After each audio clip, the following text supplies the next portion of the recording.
As director of the Menasseh Ben Israel Institute and on behalf of the Joods Historisch Museum and the University of Amsterdam, the Universiteit van Amsterdam, I would like to welcome you to our second lecture in our series, Caught Up in the Clash of Civilizations, Jewish Culture Between East and West.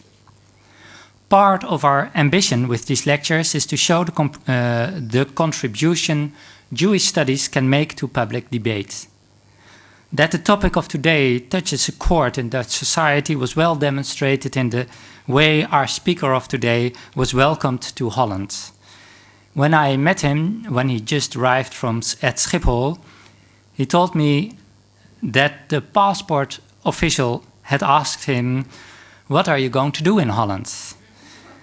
And he answered, "I'm going to give a lecture here." And then, of course, the passport official asked, "What are you going to lecture about?" And then he replied, "I'm going to lecture about Muslim Anti-Semitism."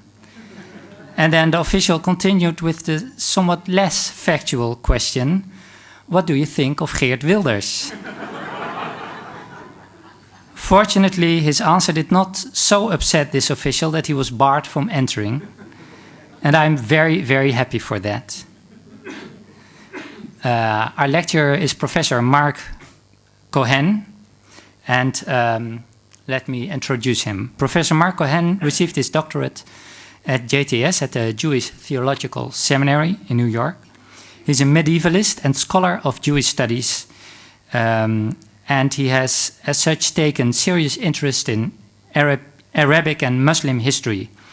He published extensively on the medieval history of the Jewish presence in the Arab world. He is, in fact, one of the major authorities in this field. He wrote the classic book Under Crescent and Cross, in which he compares the situation of Jews under Muslim and Christian rule, and also tries to account for the difference in the way Jews were treated in these two worlds. He also published extensively on medieval social Jewish history, in particular on the history of the poor Jews of Egypt. And he published an English translation of the autobiography of the 16th century Venetian rabbi Leon Modena. At the moment, he is working on Maimonides. His base has for many years now been Princeton, but he has also worked as a medievalist in Jewish studies, not only in Berlin and Jerusalem, but also in Turkey, Egypt, and Jordan. Books he authored, among them his Under Crescent and Cross, have been translated in many languages, not only in German and Romanian and Spanish, but also in Hebrew and in Turkish and in Arabic. It may therefore be said that by operating in these different worlds, he has contributed in an academic fashion to the ideal of what I would like to freely translate as keeping people together, de boel bij elkaar houden, of that other Cohen who has dominated the news this weekend. The topic of today, Muslim anti-Semitism, is written about by many people, but I doubted whether many of those can speak from the expertise which our speaker has. It is an honor to have you here, and I would like to invite you to come to give your lecture called Modern Myths of Muslim Anti-Semitism.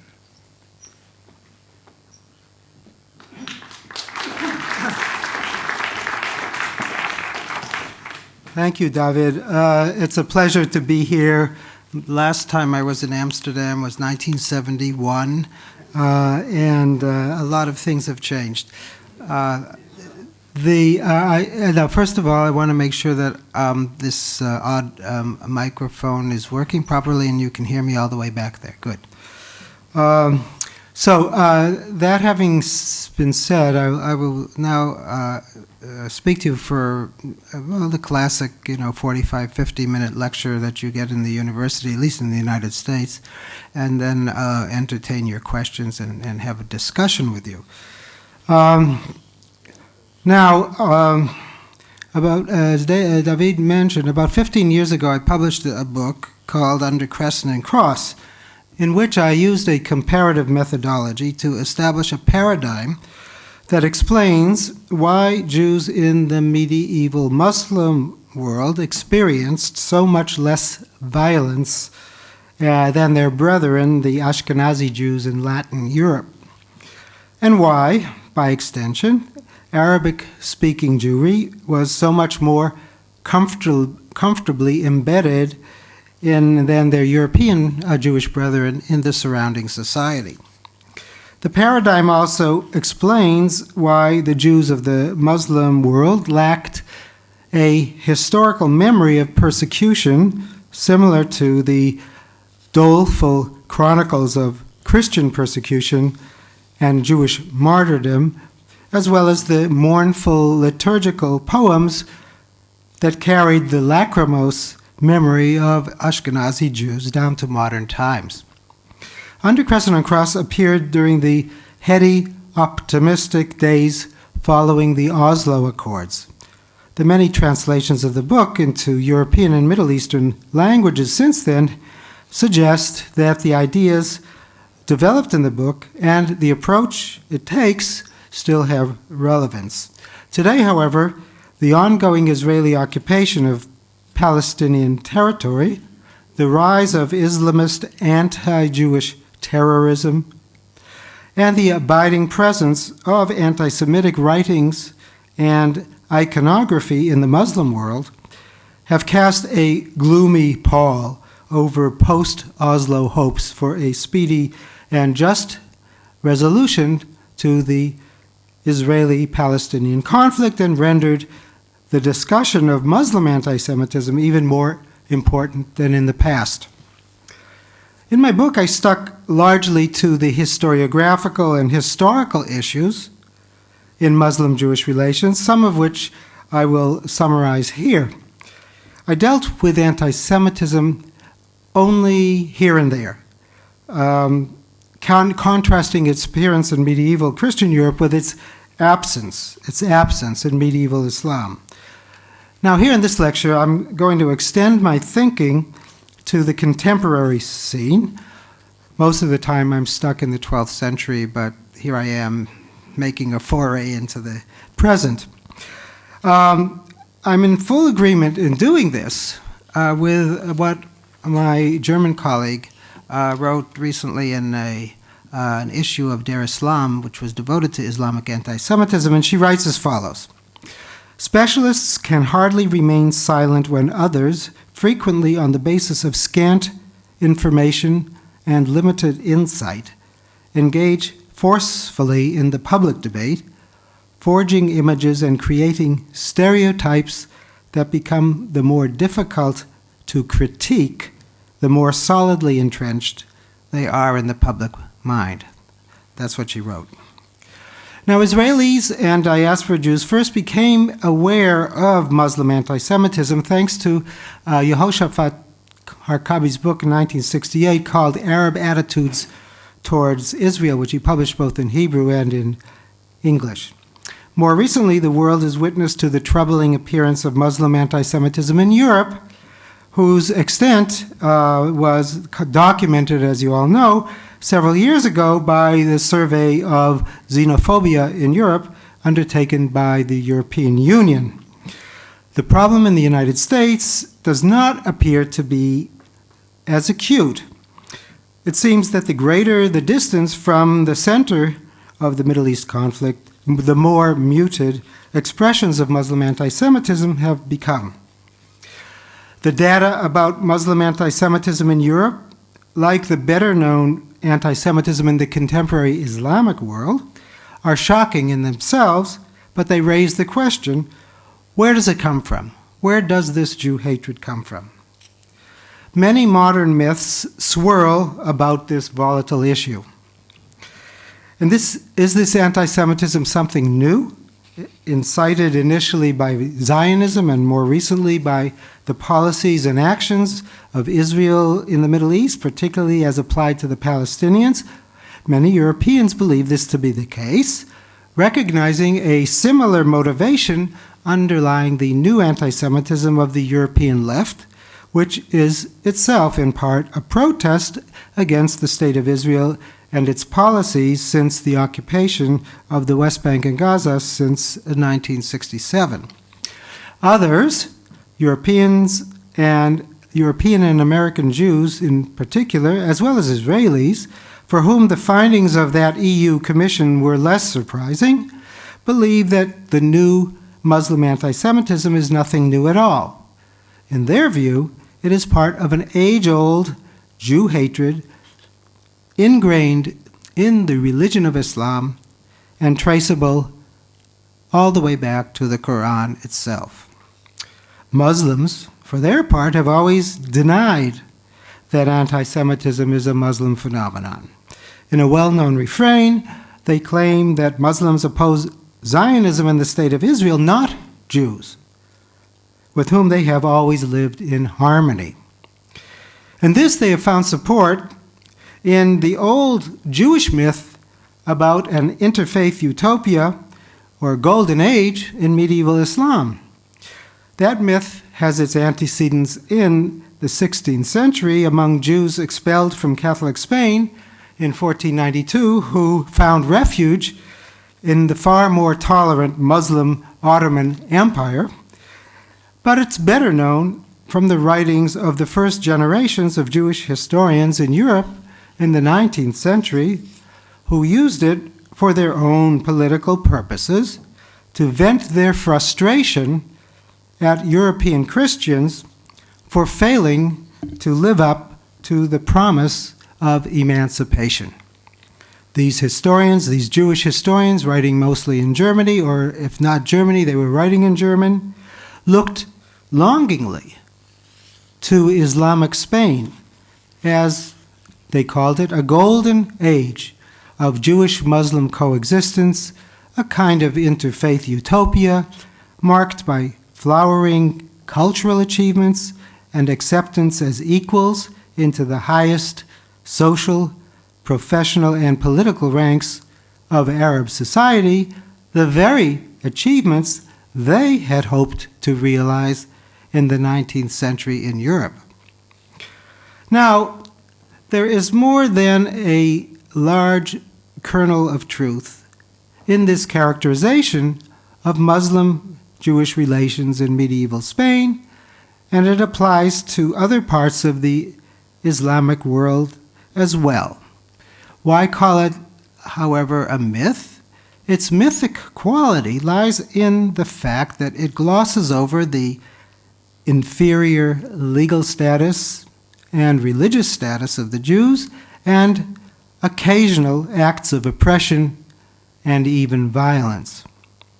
Now, in the 20th and 21st century context, Arabs and other Muslims have exploited the old Jewish myth of the interfaith utopia in order to blame the Jews and Zionism for destroying the traditional harmony between the two peoples.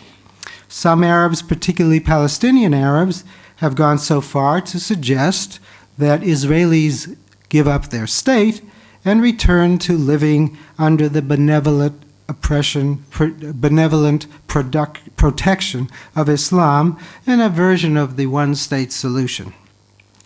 In response to this, to the Arab exploitation of the Jewish myth of the interfaith utopia as a weapon against Zionism, this gets a little complicated. In response to all that, there has been a Jewish backlash, what I have called a counter-myth. The counter-myth asserts that Islam has persecuted the Jews from its very origins and that anti-Semitism is endemic to the Islamic religion. This countermyth is propagated mainly by popular writers, journalists, and blog masters, as well as by a few bona fide scholars who have fanned the flames of fear of Islam in Israel, in the United States, and in Europe by distorting the past as one long era of unmitigated Jewish and Christian suffering since the rise of Islam in the 7th century. The countermyth parallels a similar conviction among some Arab Jews, by which I mean Jews from Arab countries, living in Israel and elsewhere. seeking to find their place in a predominantly European Jewish world, scarred by centuries of Christian persecutions culminating in the Holocaust. They claim that Islam has indeed persecuted Jews from its origins. By implication, they have a past of misery, just like the Ashkenazim, including dislocation from their ancient homelands, and are thus eligible for a larger piece of the Zionist pie than the mostly Ashkenazic founding fathers of Israel have granted them. What about the historians? For their part, the historians are similarly divided on this issue. On the one hand, we have the Harmony School, continuing the myth promulgated by Central European Jewish historians in the 19th century, which understands Jewish-Muslim relations in the past as a kind of interfaith utopia. Hence, to them, the new Muslim anti-Semitism must be new.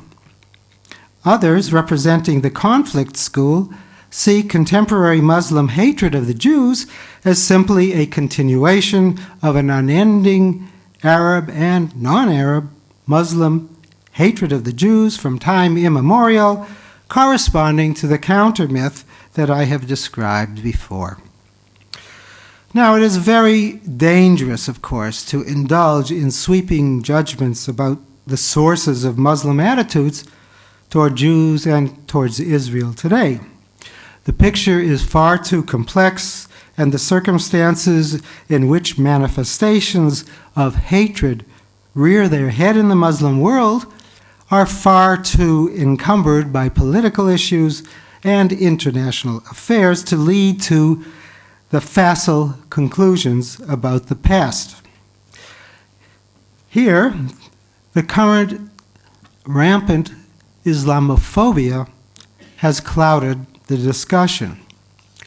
The efforts of certain Islamophobic writers to prove from history that Muslim jihadists are about to take over the world, an ironic inversion of the classic anti-Semitic calumny about the Jews, reiterated disturbingly in recent speeches by such as Iranian President Ahmadinejad, are to my mind a distortion of the past and incendiary. The attempts of certain Islamophobic individuals and websites to expose, in quotation marks, to expose the crypto-Muslim terrorism and well-meaning Muslims and even President Obama during the recent campaign are, to my mind, nothing less than a modern witch hunt. For all these reasons and more, the question of Muslim anti-Semitism needs to be addressed dispassionately because the issue has become a force behind thinking about policy issues in the Israeli-Palestinian arena. Now, in presenting my own views, I should first define what I mean by anti-Semitism, because of the fuzziness that prevails in contemporary discussions of anti-Semitism and Islam. Now, this fuzziness emanates especially from representatives of the counter-myth school, for whom every nasty expression about Jews in the Qur'an, or the Hadith, or other Arabic literature, and every instance of harsh treatment or violence experienced by Jews in the past is deemed to be anti-Semitic. But this is decidedly not anti-Semitism.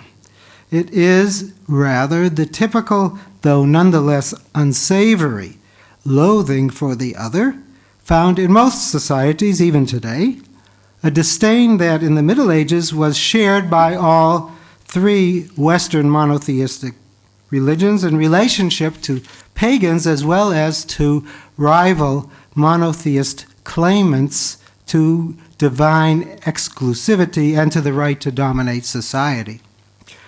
The proper definition of anti-Semitism, which is shared by most students of the subject, is as follows: a religiously based complex of irrational, mythical, and stereotypical beliefs about the diabolical, malevolent, and all-powerful Jew, infused in its modern secular form by racism and the belief that there is a Jewish conspiracy against mankind. I'm going to repeat that because there's a lot of a lot of components to that definition. So here we go. Anti-Semitism is a religiously based complex of irrational, mythical, and stereotypical beliefs about the diabolical, malevolent, and all-powerful Jew, infused in its modern secular form with racism and the belief that there is a Jewish conspiracy against mankind. Defined this way, I can say with a great deal of confidence, in agreement with other seasoned scholars, that such anti-Semitism did not exist under the Crescent in the medieval Muslim world. In fact, during the formative and early centuries of Islam, the classical period from the 7th to the 12th or 13th century, Jews enjoyed rather good relations most of the time with their Muslim neighbors, judged, of course, in comparison with the plight of their brethren living under the cross in Christian Europe. But let us not make the mistake of thinking that Jews lived in the Middle Ages as equals of Muslims, let alone that it was some sort of interfaith utopia. Before the modern era, such equality was simply unknown. The fact that Jews and Christians were discriminated against by Islam must be understood in the context of its time, when tolerance among the three Western monotheistic faiths was not regarded as a virtue, but rather as a weakness, and so no one practiced it in the modern sense of the term. If anything, it was a virtue to be intolerant. God himself had rejected one religion in favor of another, and it was the duty of followers of the replacement religion to subordinate, if not persecute, those who had forfeited their claim to the truth.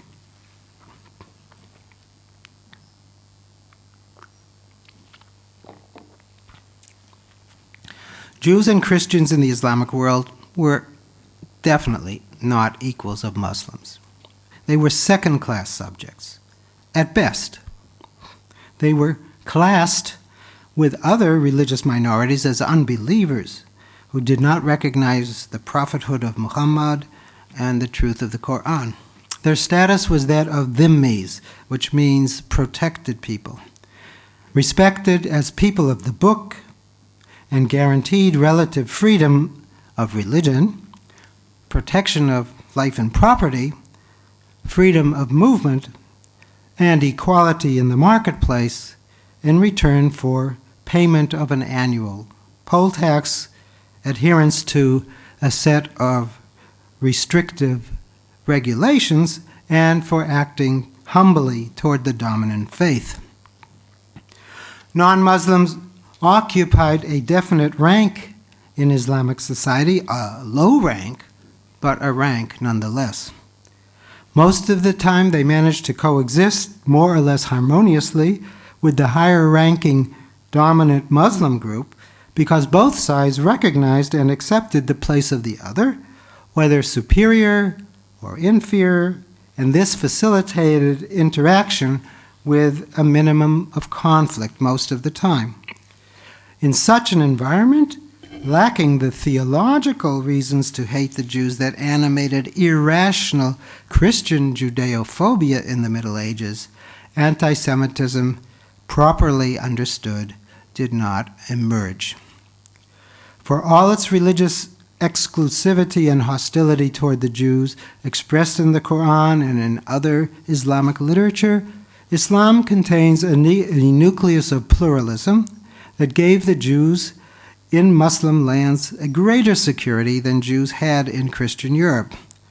For other important reasons as well, Jews in the Islamic orbit were spared the damaging stigma of anti-Semitism suffered by the Jews in Europe. They were, for one thing, indigenous to the Near East. They were not immigrants, as in many parts of the Christian West, and they were largely indistinguishable physically from their Arab Muslim neighbors. Moreover, and this is very important, Jews were one of two, and in some places three, non-Muslim minority religions, which diffused hostility toward the other. The restrictive laws were frequently honored in the breach, especially during the first 6 Islamic centuries, and to a certain extent even afterwards, when a general decline in the Muslim world, affecting Muslims as well as non-Muslims, Christians and Jews alike, took place. Now, as documents from everyday life found in the Cairo Geniza abundantly attest, and these are one category of primary source material that the Islamophobic camp totally ignore, in the earlier classical period, Jews prospered as merchants, physicians, retailers, craftsmen, even agriculturalists. They formed partnerships with Muslims and felt comfortable adjudicating economic issues and even matters of personal and family status before Muslim religious judges. Good business relations in the marketplace helped foster good relations between Jews and Muslims in other arenas of life and forged bonds across confessional lines.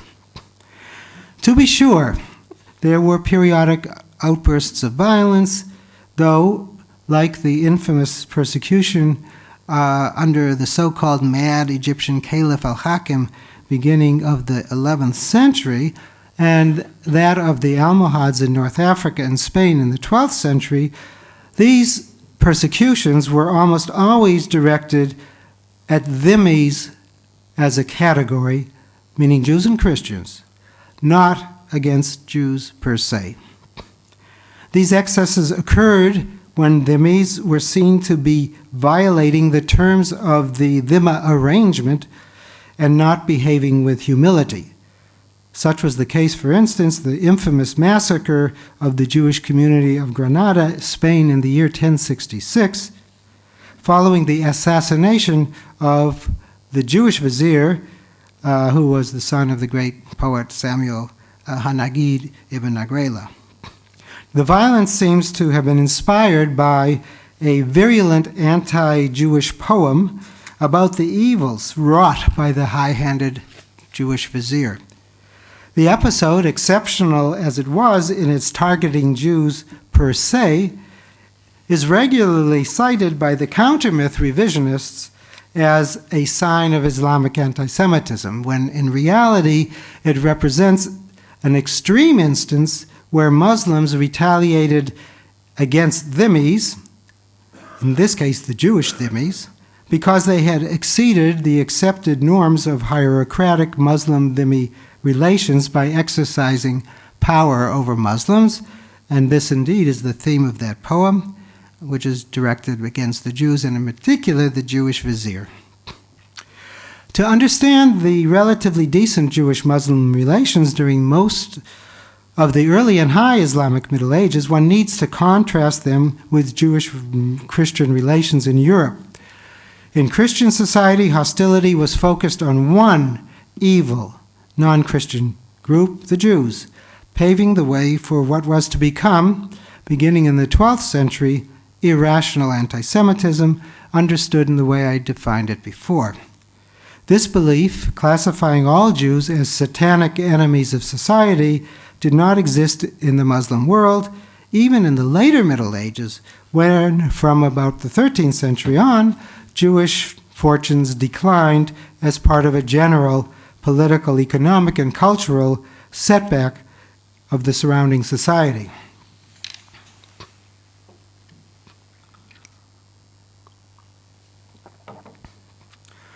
Now, if I, and many other scholars would agree, contend if modern views of a primeval anti-Semitic Islam are a myth, why, and here's the big question, why have Muslim-Jewish relations deteriorated to such an extent, to such an extreme in recent times, and why is anti-Semitism so widespread in the Islamic world today?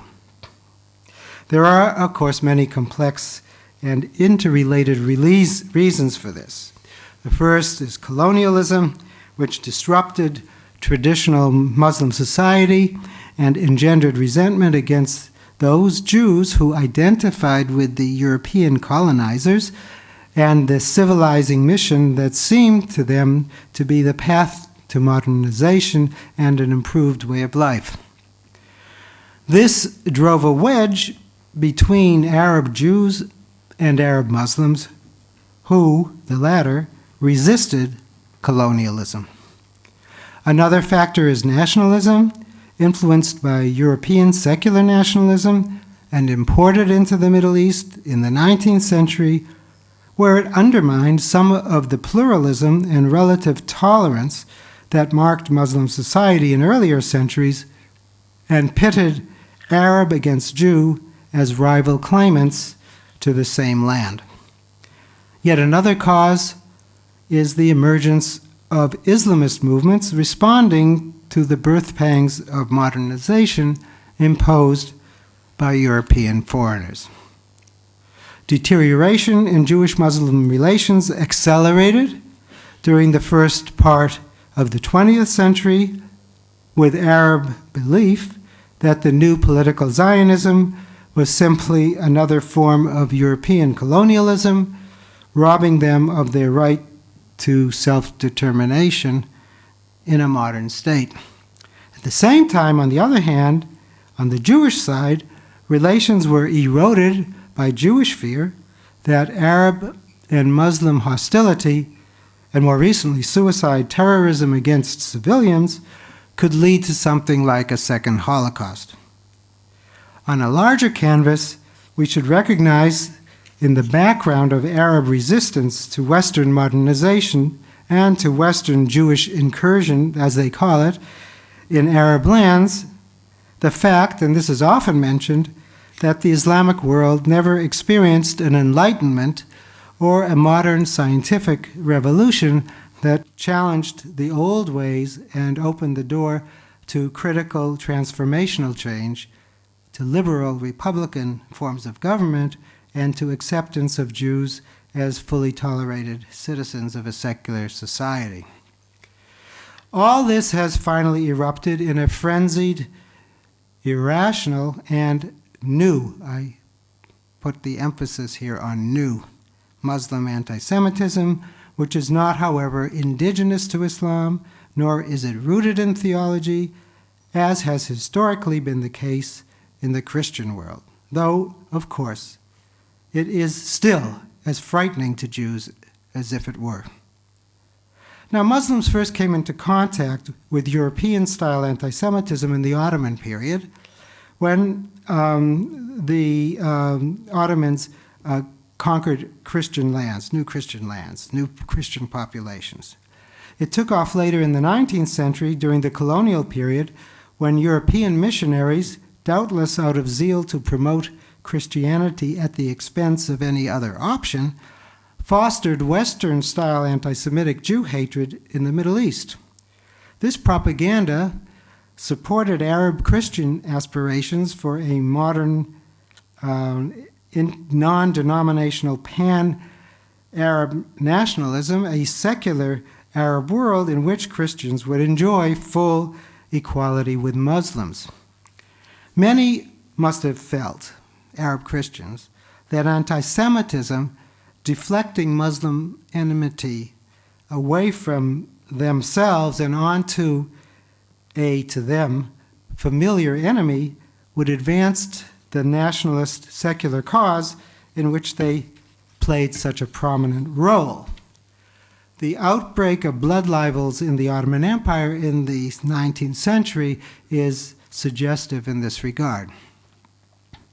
Now, the flames of the new Arab-Muslim anti-Semitism were fanned in the 1940s by Nazi propagandists currying favor with Arab leaders as part of their military strategy to rule the world and destroy the Jews, and ultimately, of course, by the establishment of the State of Israel.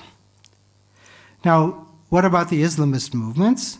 They themselves, and this is not well known, did not turn outward toward Zionism until relatively late in the 1970s, following the debacle of the Six-Day War, the Egyptian peace treaty with Israel, and Khomeini's revolution in Iran. Only then did the Islamists begin to place Zionism and Israel firmly at the forefront of their radical mission, accentuating anti-Semitic propaganda that was only latent or secondary in importance in the earlier phase of their reformism. The most recent flare-up of Muslim anti-Semitism, enmeshed with anti-Zionism, followed the eruption of the Second Intifada, the Al-Aqsa Intifada, in late 2000, and the events, of course, of September 11th, 2001. In its present form, the new Muslim anti-Semitism, with its Arabic idiom and references to the Qur'an and other medieval Islamic texts, seems old, though in fact it represents an Islamized version of its Christian roots. This Islamization, however, has not been easy to achieve because classical Arabic literature, including the Qur'an, for all its nasty references to Jews and Christians, is relatively free of these kinds of racist, irrational sentiments and beliefs about the Jews that inform Western anti-Semitism. Now, at this point, I'm going to step away from my prepared text and show you some images. Okay. Now, I don't expect you from that distance to be able to read the Arabic here, so I'll help you out with that. But first thing I want to ask you is, what's your impression of this? Where does it come from? It's a cartoon, and it comes from a Jordanian newspaper, Al Dastur, March 1994. Okay, there's a caption here in English that says, "The blood of a Palestinian child." That should help you out. Is this working, David? Let's see. Can you hear me? No? Oh, you can hear me, but not through this, right? Hello? Hello? Ah, there we go. Oh, very good. I'm technologically challenged, so I'm very surprised myself that I was able to figure that out. So, oh, good. This allows me to get away from the lectern. So there you have it. Okay, now it says here, a gift for Mother's Day. Okay, the Arabic inscription at the top. He's speaking, and he says, Hadiyati fi Eid al-Um, Ya Aghla fil Alam, meaning, a gift on Mother's Day for you, oh most wonderful mother in the world. That's what he's saying to her.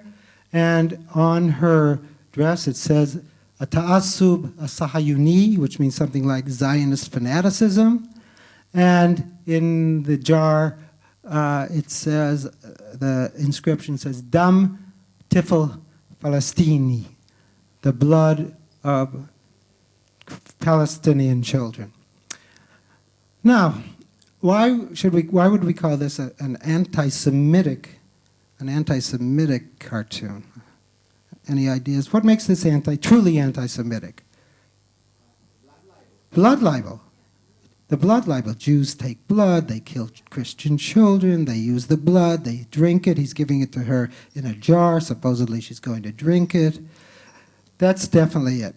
So, there you have it. It's an anti-Semitic notion. This is anti-Semitism. This is irrational anti-Semitism. Blood libel, it's irrational. To believe that all Jews are capable of something like this is, of course, an irrational thought. All right, now, what about the actual picture, the iconography? What do you notice about it? What makes it anti-Semitic? What makes the picture anti-Semitic? Sorry? Sturmer-like. Namely, what do you mean?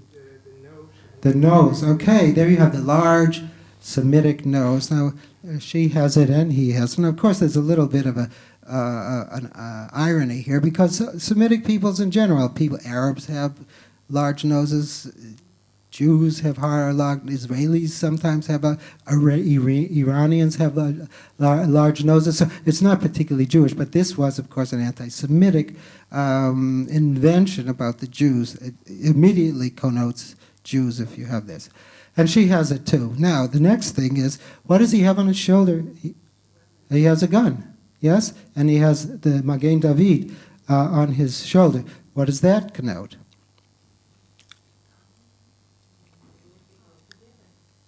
They go together. And what does a gun represent? Israel, of course. So here, it's Israel. So is this anti-Israel or is it anti-Semitic? I mean, is it anti-Israel or is it anti-Jewish? Muslims would say it's not anti-Jewish. It's anti-Israel. It's anti-Zionism. But I think it's clear that these two things mesh together. They blend together. It's really hard to separate the two. So one other question I have for you, and here, if you don't know the answer to this question, it means you're young. If you do, you're not young. Who is this woman? Golda Meir, exactly. The quintessential Jewish lady in the world, the first and still only Prime Minister of the State of Israel. Now, let me move on. Why do they have this sign on her arm? What's the sign on her arm? On her arm? Yes? I don't think that's anything in particular. No, I don't think so. I don't think it has any symbolic value. Now, moving on. David, how do I go on to the next one? Oh, yes. All right. Who's this? Ah, that's Sharon. What is he doing? He's eating little children from a bowl. And in fact, the bowl says, Al-Philistiniyun, Palestinians. So there again, an anti-Semitic theme. Jew, Israel, Jew, back and forth. There's no distinction here. So to say that we are only anti-Zionist and not anti-Israel, anti-Jewish, is really begging the question. Now the point I'm going to make as I go on here is that anti-Arab or Muslim anti-Semitism uses themes, ideas, iconography taken from the West, from Christian anti-Semitism. And the argument that I'm going to make is they do this because they have very little material in their own literature or their own iconography to do the trick. They need to borrow it from the West. Now, moving on. It is precisely because classical Islamic sources it's precisely because classical Islamic sources have so little that can be construed as anti-Semitic that the protocols of the Elders of Zion are so popular in Muslim world today and occupied a central place in the anti-Semitism of Sayyid Qutb, one of the greatest thinkers of 20th century Islamic radicalism. The protocols, a blatantly anti-Semitic Russian Christian forgery, itself a myth, was published in 1903. It recounts the tale of a treacherous Jewish and Masonic conspiracy to take over the world.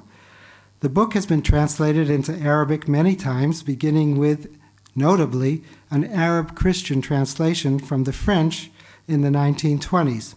And it even played a central role in a notorious 41-part television series in Egypt in the year 2002. It also finds expression in the infamous charter of the Islamist Hamas party. I submit, however, that it is precisely the near absence of similar texts in classical Arabic literature that make the protocols, a text taken from European anti-Semitic writings, so prominent in modern Muslim Jew hatred. Indeed, the work must seem to many Muslims almost Islamic, because it echoes themes in the Qur'an and elsewhere of Jewish treachery and malevolence towards the prophet and his biblical prophetic predecessors, among the most authentic and time-honored themes in the arsenal of medieval Muslim anti-Jewish polemic. The protocols seem all the more credible in the light of the political, economic, and military successes of the modern state of Israel. The blending of classical European anti-Semitism and anti-Zionism in the Arabic protocols is evident in much of contemporary Muslim anti-Semitism, whether it be in literature, the print and televised media, etched in cartoons, or preached from the pulpits of mosques. Other themes taken from original Islamic sources but interpreted more severely than they are meant in their original context have come to the fore. There is, for instance, the dehumanizing calumny in the Qur'an calling the Jews apes and pigs, a folkloristic motif present in and apparently borrowed from other non-Islamic cultures and coming very close to the irrational belief of Christian anti-Semitism. And of course, Geert Wilders uses the apes and pigs motif in his infamous movie Fitna. The apes and pigs motif is applied in Quranic commentary to Christians as well, reducing it from a specifically anti-Jewish libel to one aimed at non-Muslims in general. Now, the indictment is based upon 3 verses in the Qur'an proclaiming that the Jews, or in one case it is the people of the book as a whole, were turned into apes and pigs by God as punishment for their sins. So here you have the 3 verses.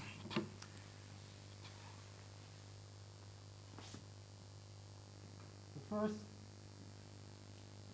first testing, okay. All right, the first from Surah 2. And ye know of those of you who broke the Sabbath, which means it must be the Jews, how we, that's God, said unto them, be ye apes despised and hated. Second verse is in Surah 5, verse 60, and here it refers to the people of the book, so not specifically Jews, but to Jews and Christians. Shall I tell thee of a worse case than theirs for retribution with Allah? Worse is the case of him whom Allah hath cursed, him on whom his wrath hath fallen, and of whose sort Allah hath turned some to apes and swine, and who serveth idols.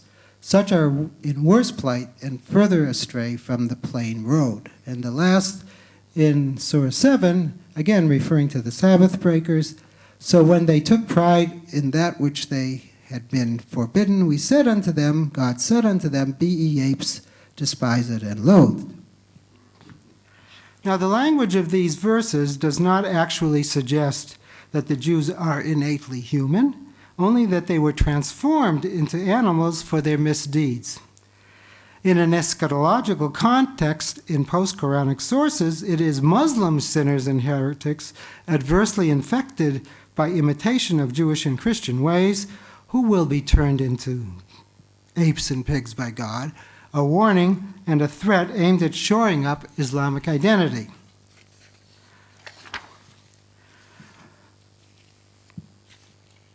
On rare occasions in the Middle Ages, the apes-pigs theme in the Qur'an reared its head, urging repression, even violence against the Jews. Notoriously, in the above-mentioned Spanish-Arabic poem, using this theme in the poem, inciting the pogrom against the Jews of Granada in 1066.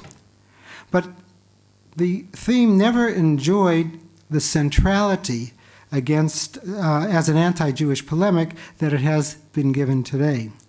Taken out of its original context in the Qur'an and recast in an irrational racial mold, it is regularly preached today from mosque pulpits, in Hamas publications and on the internet, and has entered popular Muslim consciousness in the form of an irrational belief that contemporary Jews are descendants or brothers of apes and pigs.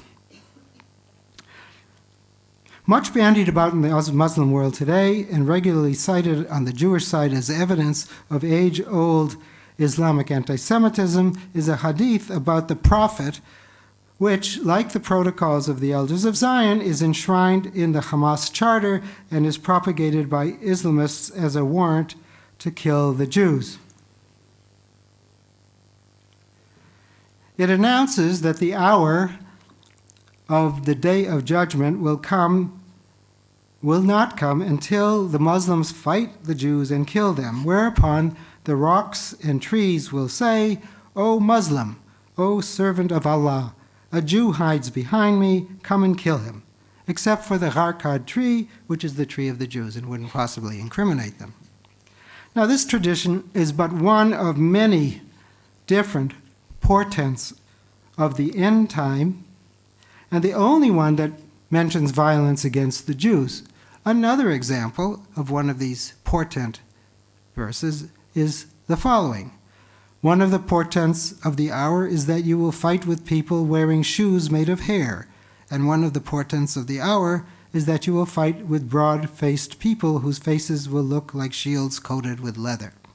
There are a dozen different portents, but the rocks and trees hadith is the only one that mentions the Jews, and more importantly, it had very little relevance in Muslim-Jewish relations until modern times, when it can be, of course, heard in anti-Semitic, anti-Jewish pronouncements throughout the Muslim world.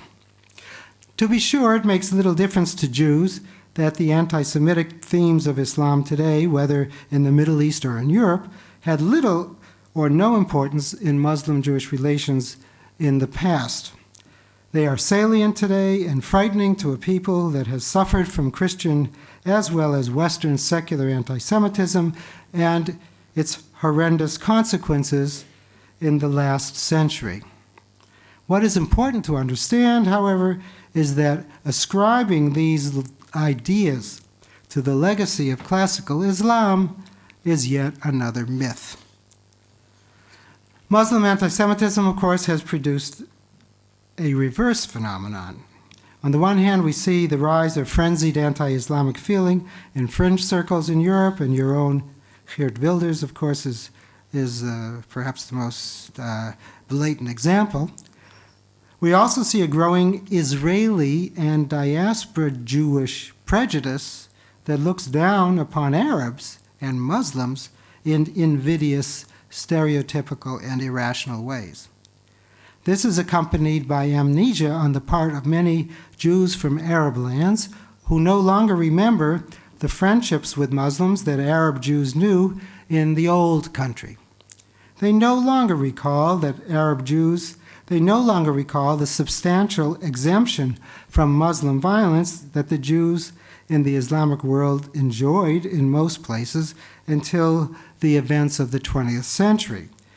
And they have forgotten that until the 20th century, in some cases right up until the 1940s, many in the Arabic-speaking Jewish middle class were deeply embedded in Arab society and culture, much like their ancestors in the medieval world, who wholeheartedly embraced Arabic and the Islamic culture of philosophy, science, medicine, scriptural study, legal concepts, and poetry in what was, if not an interfaith utopia, certainly an era of wide-ranging coexistence. The contemporary Arab-Jewish collective memory of centuries of suffering and anti-Semitism is yet one more myth in the panoply of myths that surround contemporary realities. One positive sign in all of this is the growing literature of nostalgia by Jews from Arab lands living in Israel and elsewhere.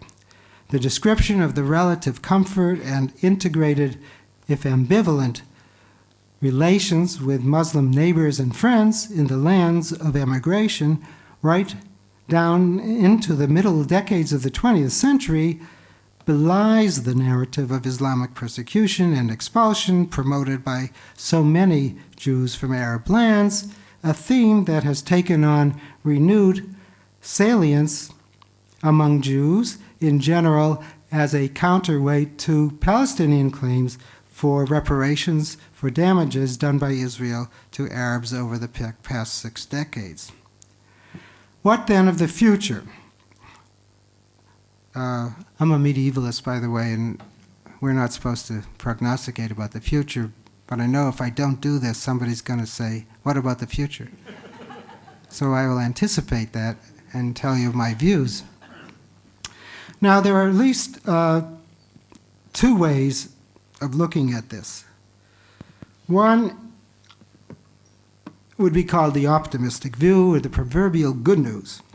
And if we would say that precisely because anti-Semitism of the Western Christian variety is not native to Islam, and precisely because it is not part of most classical Islamic texts, then once there is a just and peaceful solution to the conflict, with 2 states, Israel and Palestine, living side by side, both viable and coexisting in relative peace, let alone economically interdependent, then the new Muslim anti-Semitism might eventually fade away, or at least lose its appeal to the majority of Muslims. And that would be because it is not deeply rooted in Islam and is largely fueled today by the conflict itself. Now, the pessimistic assumption or assessment, which is the bad news, would be that even after a peace treaty has been signed and Palestine has become a viable state, Muslim anti-Semitism, and I would add Israeli anti-Muslimism, won't evaporate very quickly, because after 40 years of Israeli occupation and oppression on the one hand, and on the other hand, years of militant Arab resistance and terrorism directed at Israeli civilians, not to speak against Jews in Europe, the mutual hatred has become so firmly entrenched that it will be very difficult to uproot. To this we should add that even absent the conflict, anti-Semitism serves and may continue to serve other purposes in Islamic countries, for instance, Egypt. It constitutes a veiled protest by the political opposition against the peace treaty and normalization, and may continue in many Arab regimes as a diversion from domestic problems that cannot easily be solved. There is, of course, a third possibility, which is the absence of agreement on the Palestinian-Israeli issue altogether, which I believe is the very worst case scenario.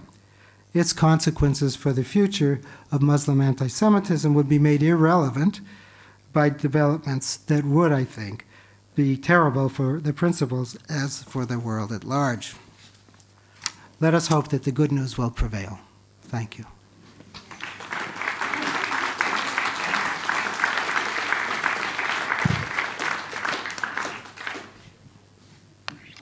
Take this one. Hello?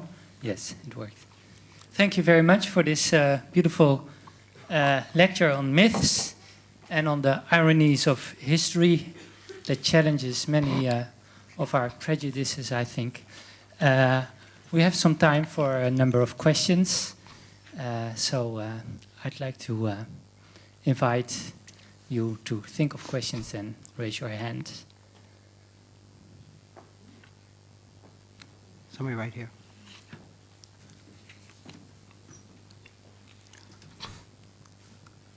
Hello, I'd like to know how is your perception of the destruction of the 3 Jewish tribes by Muhammad, and the banishment of 2 of them and the murder of the 3rd one, and why? Bearing in mind you are with us or you are against us of Bush, but to my mind, is it the same feeling by Muhammad? And ideology you don't kill. The ideology of Islam is earlier or later, the whole world should become Muslim. And the lion and the lamb can alone coexist when every day a new lamb is given to the lion. Thank you. Okay. I actually expected that question. So even if you don't know anything about much about the Qur'an, even though you don't know Muslim history, you don't know about Muslim sources about early Muslim history, many people have heard about the tribes, the 3 Jewish tribes. So when Muhammad came to Mecca, Medina, you remember he left Mecca where he was persecuted by his pagan tribesmen, and he fled to and immigrated to Medina, which was this other oasis there, and this is the famous Hijra.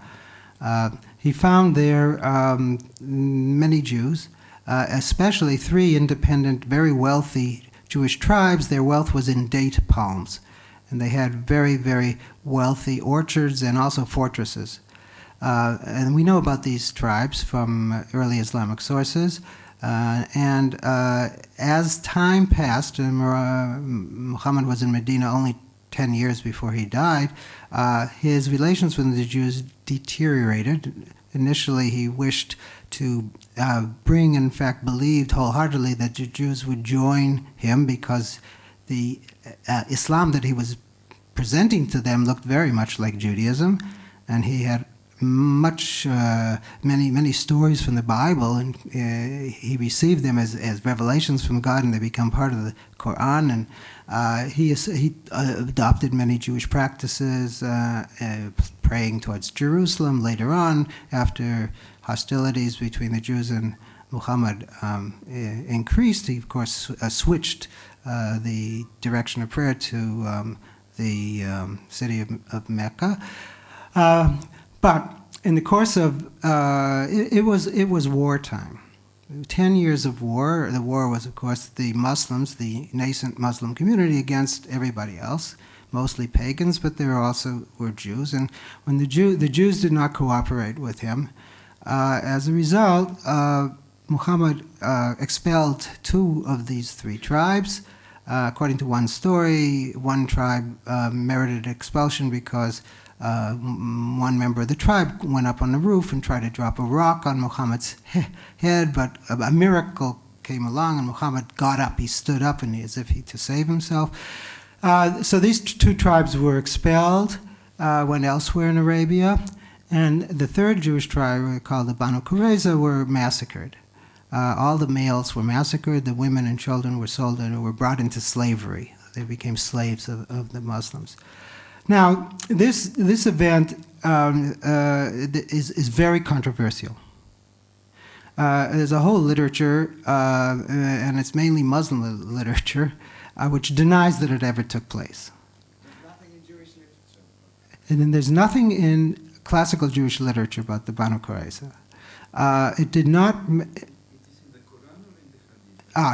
It's in the biography of the Prophet. There is one vague allusion to the massacre of the Banu Qurayza in the Qur'an, a vague allusion to it, but it isn't stated explicitly. So the information we have is from early Muslim sources, which are sometimes tainted, that is to say, they're embellished. But I, for one, think there's no reason to doubt that this actually took place. So the story had no impact on Jewish collective memory in the Middle Ages. Nobody talked about, wrote about, mentioned the massacre of the Banu Qurayza until the 20th century, when a Hebrew poet wrote a poem about the massacre of the Banu Qurayza, and suddenly people were made aware of this, unless they were scholars and studied the literature, of course.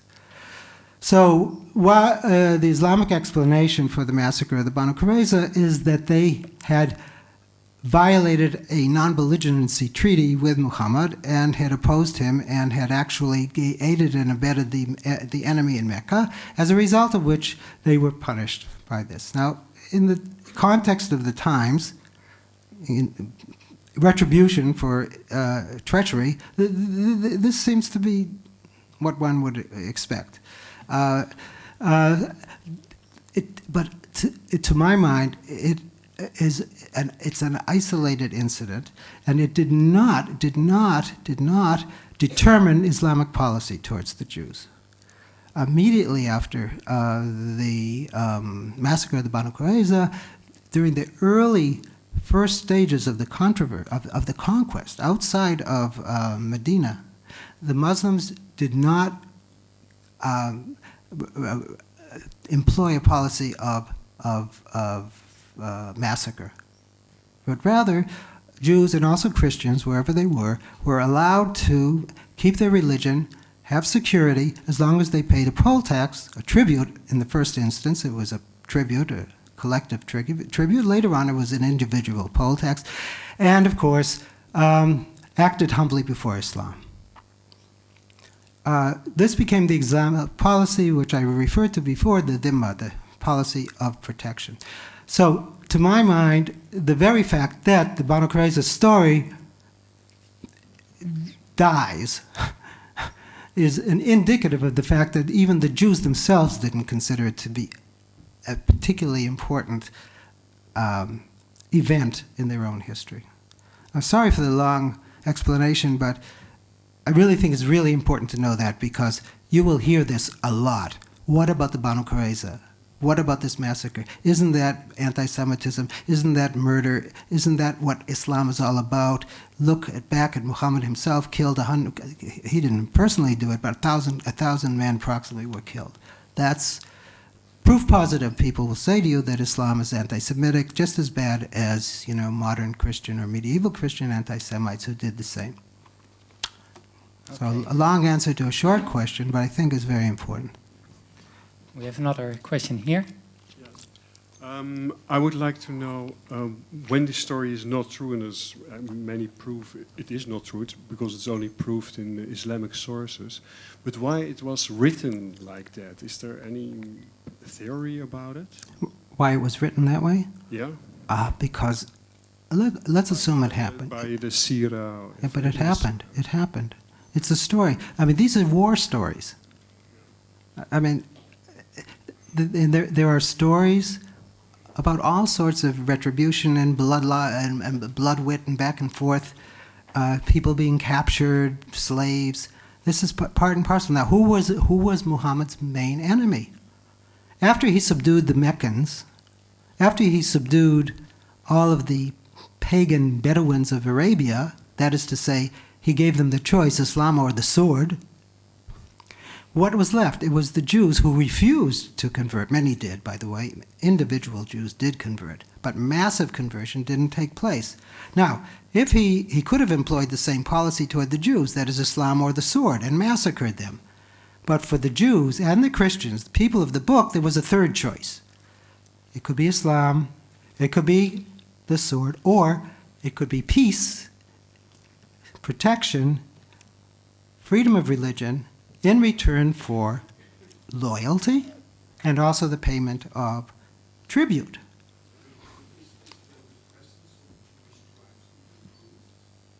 Oh yes, there's plenty of that. Oh yes, there's plenty. I mean, we were dependent on literary sources. We don't have, videos, but this is absolutely true. And the Jewish tribes were very powerful in Medina. They had been even more powerful than they were at the time that Muhammad himself came there. And by the way, these are not Jews who, wearing long peyot and picking up and walking and going to the synagogue all the time, although they did pray, etc. These are Arabs. They're Arab tribes. They happen to be of the Arab tribes of the Jewish religion. Okay. We have another question here. Thank you for your interesting lecture. I have one remark and one question. My remark is the following. You explained so nicely that the Jews lived very well together in the Middle Ages with the Muslim societies, which is proven for sure by scientific research. And not to say that it's important, but I have read it as well very often as myself. That, however, is not a guarantee that things between different religions or different groups of population work together. And I'll give you one example, that if you visit, for example, the Jewish Berlin Museum, you see there that there was a kind of golden age in Germany, with all the anti-Semitism and which a second-class degree they were, there was a golden age that the Jewish people contributed to German society, and then at once, without any reason, irrationally, I would say, it all changed. So at one side, it was very, they lived together very well, and then from one moment to the other, it changed. So that's a remarkable question to as well to your position that in the Middle Ages it worked very well. Yeah. And then I have a second question is, you very well acknowledged that people would ask about the future, and I will phrase my question a little bit different. What can we do, what can all of us do, Jews and not Jewish people, that you get that the problem will be a problem between Israel and Arab countries, and that it will not be a problem between Jews and Arabs, because that would, if that would change as well a little bit, it would make the solution for the Arab-Israeli problem a little bit easier, at least for the Israeli population. Mm-hmm. All right, let me take the first one first and then come back to the second one and ask for slight clarification of the second one. Look, you're absolutely right. We always refer, and people do compare the Golden Age in Weimar Germany, followed by Nazism and the Holocaust. So, Golden Age in Spain, is it also going to be followed by Nazism and a Holocaust? Arab Nazism, Muslim Nazism, the Holocaust? Well, first of all, it didn't happen, but there was a major difference between the two situations. That is to say, modern, even secular Germans, Christian, non-Jewish Germans, had a whole history of hundreds and hundreds of years of this Christian irrational anti-Semitism on which to build the Nazi myth. Whereas Jews today, or let me say Muslims today, don't have that to rely upon. That's what this is all about. They don't have it. It's not ingrained in their skin. It's not part of their DNA. To use, a biological, the biologists here will forgive me for that, but people do, DNA is taken on a wider meaning than just biological, and that's a major difference between the two. Now, as time goes on, it gets worse and worse. I agree with you there, but the parallel breaks down. Now, the second part, just repeat very quickly what the second part. The future, I think. The future, what can we do, all of us, Jews and non-Jews and everyone, to take out the anti-Semitic component of this struggle between Arab and this, let's say, Jewish nationalism, that will at least, so if you can take it out, that part, the anti-Semitic part of out, you can solve, in my opinion, the problem could be solved a little bit easier. Mm-hmm. Because if Israelis or Jewish people see this kind of anti-Semitic caricatures, they get a little bit frightened, I would say. Right. With whom do I need to sit at the table? Right. And this, you only gave 2 examples, and if you have a Palestine Media Watch in internet, you can see that on a very, very daily basis, and even worse than what you showed here. Absolutely. If it's worse or not, but I mean, it's Right. the same approach. Yeah, you're absolutely right. This is just the tip of the iceberg. By the way, these 2 examples that I gave you here, the rocks and trees and the apes and pigs, they're the oldies but goodies. You know what that means? They love them. It's constantly repeated because they don't have much else. But that's part of the good news. They don't have much else. They have to borrow it from someplace else. It's not indigenous. It's not native. Now, that doesn't mean it's not going to continue, forever and ever. And my point here is that if things don't get better, if we and they don't do something to eliminate this hatred, then of course it's going to make very little difference whether there's anti-Semitism in Islam in the 12th century or the 8th century or not. It's going to be irrelevant, totally irrelevant, because history and historical forces will have taken over. And there'll be terrible, terrible consequences to it. So many people have different answers to your question, what can we do? The we being, I guess, individuals or the Jewish people or Israelis who are so deeply involved in this every day, and for them this is more threatening than it is, frankly, for a Jew living in New York like myself. Well, I mean, there are a lot of answers that people give. I don't want to get into political discussions here, but you know the answers. One of the answers that's given is there should be progress on the Israeli-Palestinian issue. And that means that both sides have to make progress. It doesn't mean that one side does everything and the other side does nothing. That, I think, most people would agree, would go a long way towards mitigating and muting the level of anti-Semitism in the Muslim world. My fear is, and that's what I expressed at the end, is that so much time has passed. A whole generation of Palestinians has grown up under Israeli occupation. A whole generation of Israelis has grown up under the threat of suicidal attacks against Israeli civilians, that it will be very difficult to uproot this. And I used to be much more optimistic than I am today. And every day that passes, frankly, my pessimism grows. So that's not a very great message here, but I mean, one other thing I would say is that for those of us who are not Israelis, or not Palestinians for that matter, I think it's really important to understand history. It's really important to understand history, because if we live with the assumption that Islam is historically anti-Semitic, then we're not going to make much progress. So, as a historian, and by the way, I'm not a historian of anti-Semitism, I'm a historian of Jewish-Muslim relations in the Middle Ages. As I said earlier, I usually am stuck back in the 12th century. This is really very unusual for me. This is almost journalism, right, to go beyond the 12th century for me. But still, if I have anything to contribute to the discussion, is to disabuse people of the notion that Islam is endemically and genetically an anti-Semitic religion like Christianity. And people would even deny that Christianity is the flaw. The flaw was pre-Christian pagan anti-Semitism, but I don't want to get into that discussion. So, yeah, I'm okay, finished. now we'll go to the next question. I would like to ask, I heard a lecture on, at the University of Amsterdam on the quick conquest and the massive conquest of Islam in the 7th century. And as far as I understood, it was quite unclear how they could have such a great massive success. And as far as I understood, the sources were not very clear about it. They presumed there was not a lot of violence. I don't know, I presume they did not have a knowledge of Hebrew or Arabic. Is there a lot of Aramaic, I mean? Did they, can you tell anything more about that period? And do you have any thoughts about it? And I can say very, very briefly here.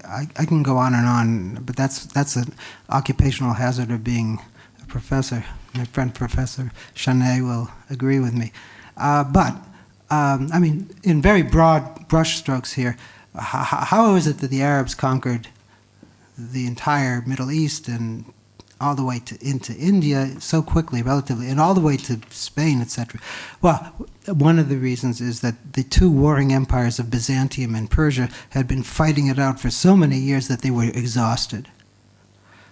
Another explanation is that many of the peoples living in the two great empires of conquest themselves were themselves exhausted, and in some cases looking for a change.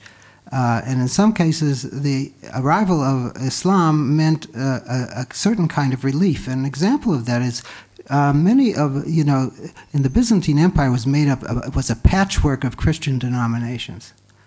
One denomination was the major domination. This was the Orthodox Chalcedonian Church, which was the Christianity of the Byzantine Emperor in Constantinople. And there were many different Christian sects which were considered to be sects in their eyes, and hence they weren't treated really as first-class citizens. And when the Muslims came along, they treated everybody equally. All Christians are Christians. If you're a Monophysite or a Jacobite or a Melkite, you are all on the same footing. So for many Christians, this actually was a kind of a relief. I mean, there's Christians who were sectarian groups too. The Jews had been suffering in Christian lands for many hundreds of years, and while the Jews were not active participants in the fighting, Jews were not the enemy of Islam. They were there in some places in large numbers in communities, and peace treaties were not made with Jews. They were made with the local inhabitants, the local majority inhabitants, whether they be Christian towns or Zoroastrian, Sasanian towns in the Persian Empire. There were Jews there, and they were subject to the same treaty stipulations, which, as I mentioned before, basically can be summed up as freedom of movement, freedom of religion, protection of property in return for tribute and a willingness to assume a humble position vis-a-vis the dominant faith, namely Islam. So those are some of the reasons why that happened. And it is a remarkable thing.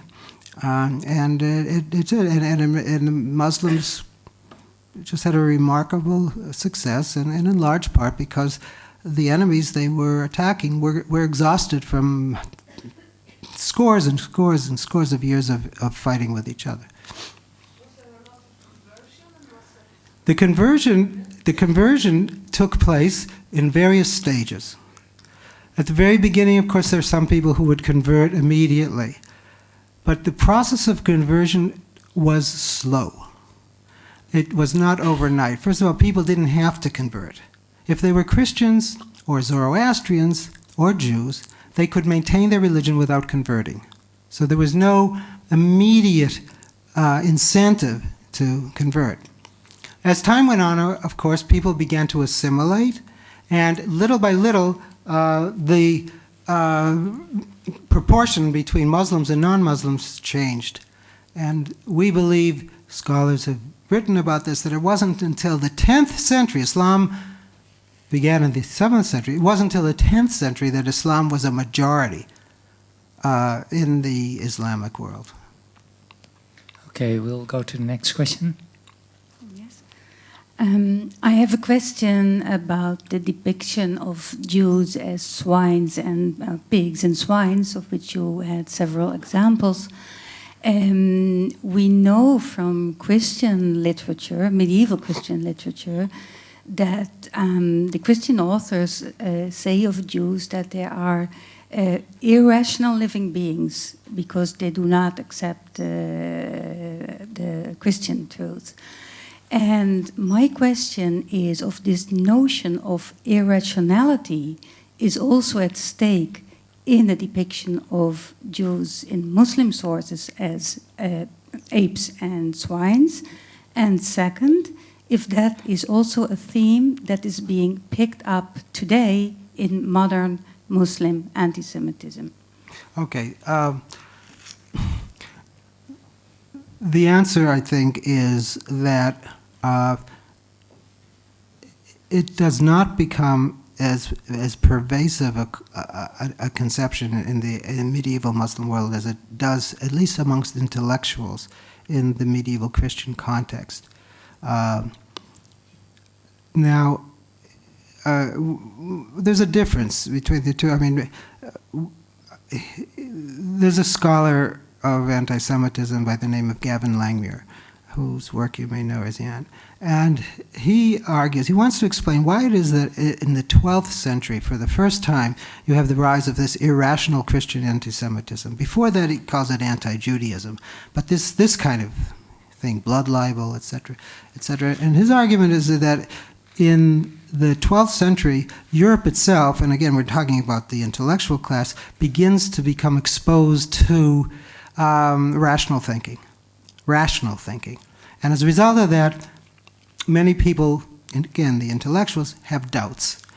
And one of the ways they dispel their doubts is by projecting upon the Jews beliefs that, in fact, are irrational and unable to be believed.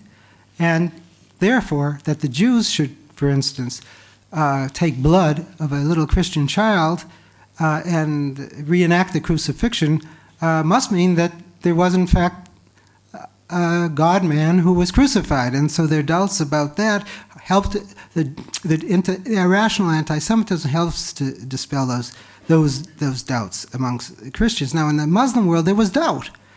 There was plenty of doubt and skepticism, as we all know. And Maimonides wrote a book called A Guide for the Doubtful. He called it A Guide for the Perplexed. There were a lot of perplexed peoples. But in the Arab world, this began very, very early, and it was much more heavily ingrained in society, at least amongst the intellectuals, this exposure to philosophy and to logic and all the things that would bring people doubt. So that's a difference between the two places. Now, as far as the modern situation, which you asked for your second part of your question, well,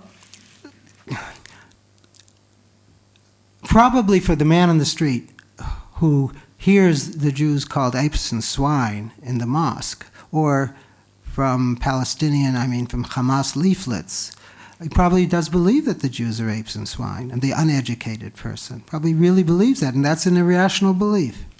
But at the upper echelons of Arab society, the intellectuals, I don't think they buy it. They may use it, but I don't think they buy it. Now, the clerics, well, we have to believe that they believe it when they preach it.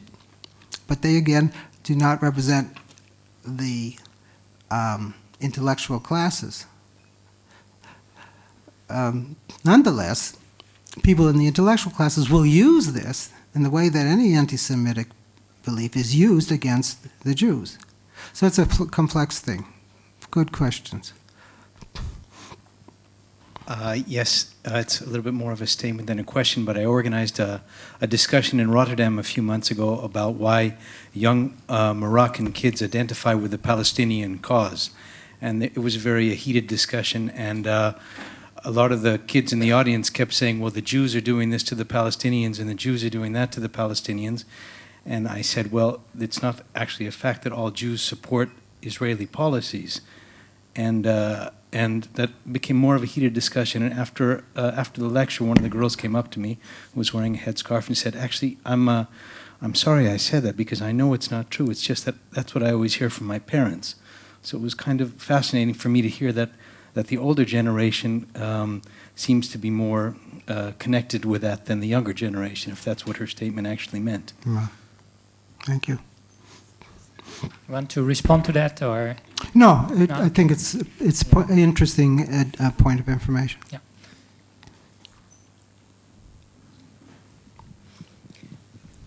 Thank you. It was very interesting.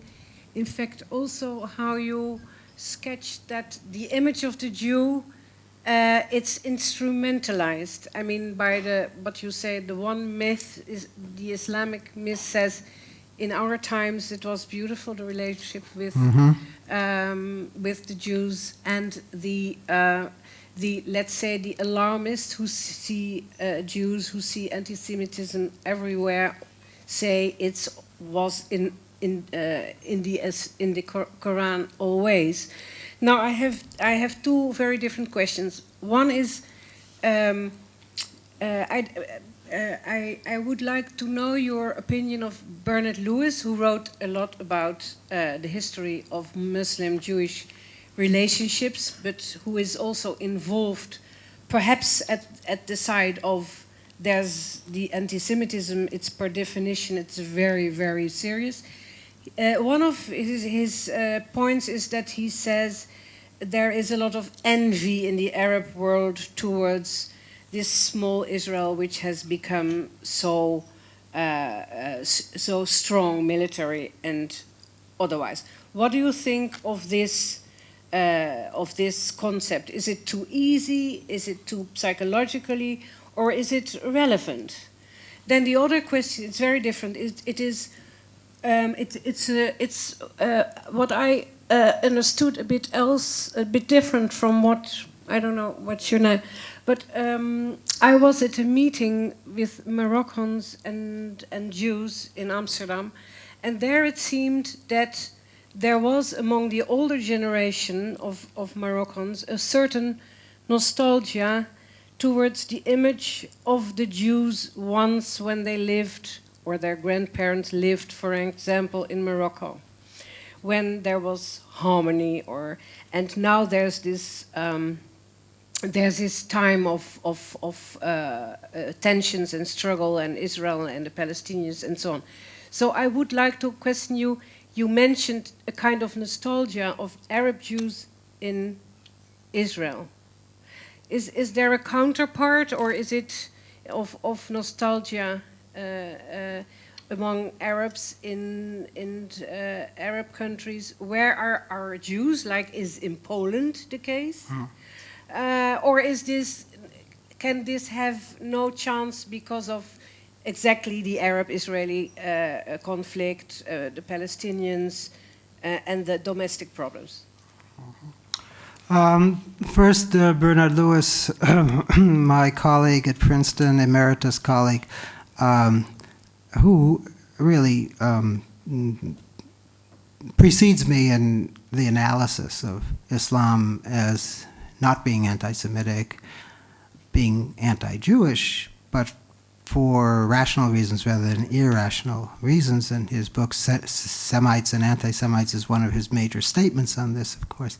So more recently, he's become more controversial, and several of his writings have earned him enmity in certain camps. But particularly the point about envy that he talks about, I have no doubt that that is a factor. Small Israel, big army, intellectual giants,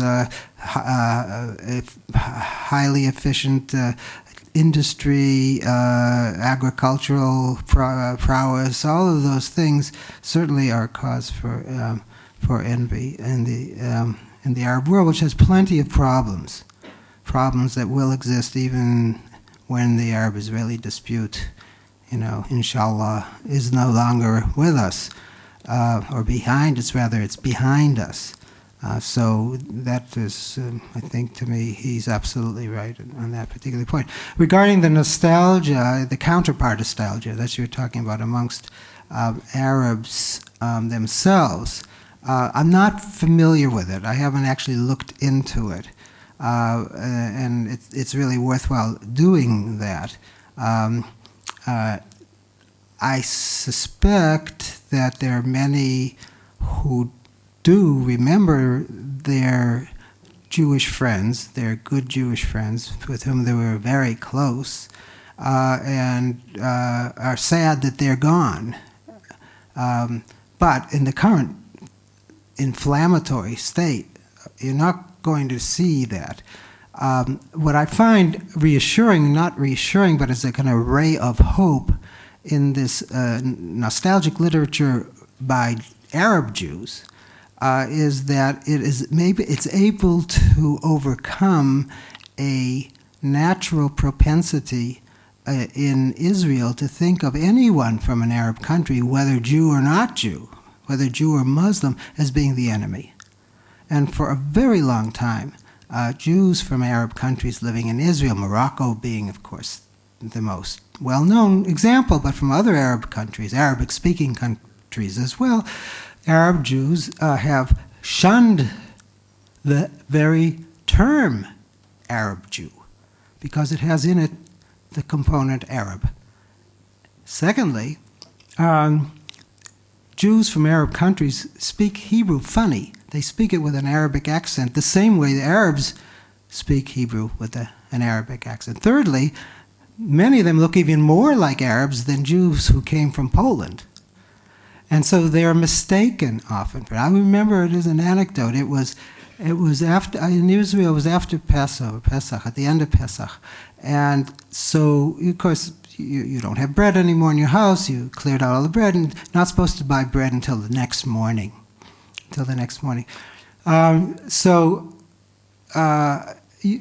Driving along, we saw somebody selling loaves of bread on the side of it, and he had on his head a kippah, because a lot of Israelis go to the Arab section of Jerusalem to buy bread, so they can have fresh bread the morning after Passover.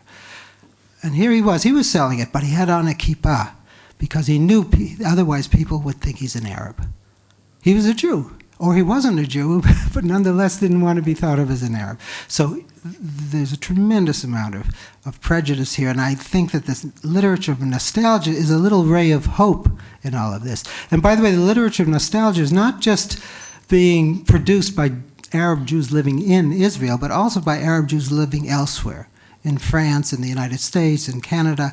There is a small library, a very small library, but it's there and it's growing, and I think enough time has passed for people to remember the good times, or I mean, good times, I mean the periods of peaceful relations. Okay. An anecdote and a question. A few years ago, I had a talk with a Berber philosopher and writer here in Holland. He is a second-generation Moroccan guy, very high educated. And we were talking, and I told him I was trained as a rabbi, and he was really elated about it. He really loved it. And then he said to me, when the boys around me say, oh, the Rotjoden, damn Jews, I quiet them down and say, don't say that. So I asked him, is everybody thinking about the Jews in this way? And he said, no, only a few. And he paused and said, well, if I'm honest, yes, everybody thinks about them like that. So that really sort of struck my alarmist attitude for, I guess, a few years to come. Also, together with the inquiries in Morocco and Turkey, where 80% of the people don't want Jews as their neighbors. But that just as an anecdote. My question is, there is a prohibition in Islam against the imaging of people.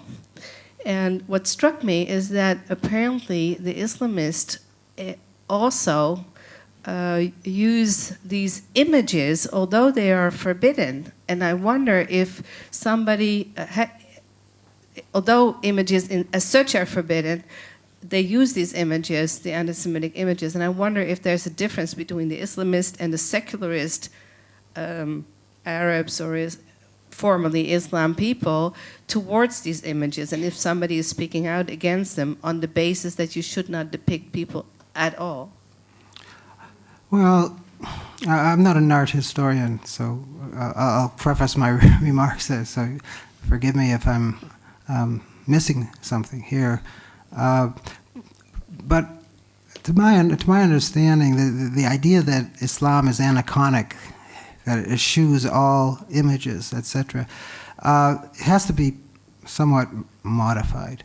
It does eschew all images of the Prophet, all imagery of the Prophet. In fact, have you ever seen these Persian miniatures? I mean, it's written, they're painted in an Islamic country. They're filled with images. When, however, the image of the Prophet is in the image, he's veiled. Is a veil. Okay. One of the reasons why this cartoon business in Denmark was so inflammatory is that he was just making an image of the Prophet, apart from the fact that it suggested a certain attitude towards Islam, was itself shocking to Arabs, to Muslims, to see that. But I don't think that that's a real issue here. These, after all, are not images of the Prophet. Okay, thank you. I think we should call it a day. I would like to just end with a few remarks. One of the things I would like to say is that, well, we'll have 2 other lectures in this series. We have on April 12th, Stephen Aschheim will come here and give a lecture, and on May 12th, Jeremiah Yovel. And on that date, the lecture will be in the evening, but in the day, there will also be a symposium on contemporary anti-Semitism. So that is a follow-up on, maybe considered a follow-up on this lecture. Also, the lecture has been videoed, like most of our lectures, and in a few weeks, I think it will be possible to see it again on video. I think it is also going to be published in an English version. maybe you could let us know the exact reference and we'll put it on our website. Or maybe you want to say it already now. Yeah. And there is a Hebrew version of this talk has already been published. If people who want to know about that and read Hebrew, I can tell them that. And the English version will be published, I would say, within the next 6 months. Okay. I think it's a bit late, but there is a bar, and we may continue the debate in the bar, and maybe you will get a chance to talk to our speaker, who I want to thank another time for this beautiful lecture.